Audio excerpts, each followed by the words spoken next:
کو بڑی خبر، آپ کا خان سرخرو ہو گیا، ضمانت منظور، سپریم کورٹ نے 9 مئی اڑا کے رکھ دیا۔ آج اڈیال جیل میں خان کی ملاقاتوں کی یقین دہانی بھی، اہم ملاقاتیں بھی ہیں، اور وڑائچ طیارہ بھی تباہ۔ D G S P R نے سہیل وڑائچ کو جھوٹا قرار دیا، معافی کے مطالبے سے پیچھے ہٹے کہ نہیں، جنگ جیو کے خلاف قانونی کارروائی کا بھی مطالبہ۔ بڑے اہم معاملات۔ D G S P R نے برسلز میں آرمی چیف کی ملاقات اور اس انٹرویو کو کیوں اس سے پیچھے ہٹے وہ بھی بتاتا ہوں۔ تحریک انصاف اور عمران خان کو ملک کے استحکام کے لیے سیاسی استحکام کے نام پر مذاکرات کی ایک دفعہ پھر بڑی آفر۔ مدت ملازمت کی توسیع کے لیے بڑی آفریں آ رہی ہیں کہ 5 سال کی ایکسٹینشن ساڈی گل ہوئی ہے۔ نون لیگ بھی پیچھے منتیں کر رہی ہے۔ تحریک انصاف اب سیاست کیا کرے گی؟ چینی وزیر خارجہ کی پاکستان میں آمد اور ساتھ ہی امریکی سفیر ایکٹیو ہوگی۔ دونوں اہم ملاقاتیں جاری، میدان سجنا شروع ہو گئے۔ تفصیل سے ان خبروں کی بات کرتے ہیں، کچھ چیزیں اگلے ویلاگ میں، لیکن آج 9 مئی دفن ہو گیا۔ خان کا موقف جیت گیا آپ کا خان سرخرو، جس نے سی سی ٹی وی چرایا اس نے 9 مئی کیا۔ خان کی ضمانتوں کا کیس آج سننے والا بینچ پہلے تبدیل ہوا۔ 9 مئی میں 8 مقدمات میں لاہور ہائی کورٹ نے ضمانت منسوخ کی تھی۔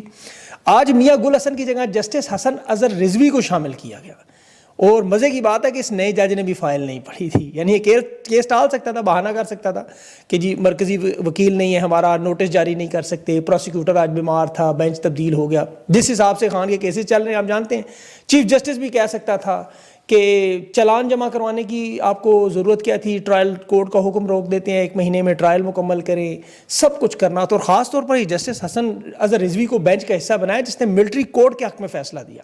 تو خان کو دیکھیں کس سے اللہ انصاف دلوا رہا ہے۔ عطر من اللہ کو بٹھا سکتے تھے یا ملک شہزاد صاحب کو بٹھا سکتے، لیکن ان دونوں کو نہیں بٹھایا۔ جج نے کہا کہ پورا میڈیم میں نے بدلا ہے۔ آج اگر کسی جج پر اعتراض ہو تو بتا دیں۔ علیمہ خان نے کہا ہمیں ججز پر کوئی اعتراض نہیں، جس کو مرضی لگاؤ، انصاف کرو، اللہ کا حکم ہے۔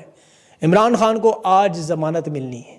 آج اس کا پیٹ بھی نقوی کا خراب نہیں ہوا، جو پروسیکیوٹر سپریم کورٹ پہنچ گیا۔ 2 سوال تھے سادے سے، لاہور ہائی کورٹ کا فیصلہ کہ سازش کے الزام آپ نے جو لگایا، جس پہ ملزمان کو وہاں ضمانت ملی تھی، بڑا سادہ سا معاملہ تھا۔ میں نے آپ کو پچھلے ویلاگ میں تفصیل سے بتایا کہ اس قانونی اعتبار سے شاہ محمود قریشی، زین قریشی، 9 کے قریب رہنماؤں کی اس کیس میں بریت ہو چکی ہے، اعجاز چودھری کی ہو چکی ہے۔ پروسیکیوٹر نے بڑا زور لگایا کہ جی ضمانت کا کیس نہیں ہے، عدالت تو صرف آبزرویشن دے، اس سے کیا فرق پڑتا ہے۔ اور مزے کی بات یہ ہے کہ اس میں پھر جو سہیل وڑائچ کو معافی والا پیغام لے کے علی بخاری بھی گئے ہوئے تھے، آپ کو پتہ ہے، دو دن پہلے، اس پہ صاف عمران خان نے موقف دے دیا تھا کہ معافی نہیں، بھول جاؤ۔ پھر یہ 9 مئی کے پیچھے چھپ نہیں سکے، اور اس میں وہ کانسٹیبل، وہ جو گواہی والا معاملہ تھا، آپ کو پتہ ہے وہ بھی سامنے آنا تھا، اور سارے کا سارا معاملہ کس نے بنایا تھا اس کا نام بھی آنا تھا۔ اور یہاں پر تو آپ کو پتہ ہے معافی والا کانسٹیبل والا معاملہ تو خان کے گھر میں بن ہی نہیں سکتا، کسی 10 دفعہ خان کے گھر کی چیکنگ ہوتی تھی سابق وزیر اعظم کی۔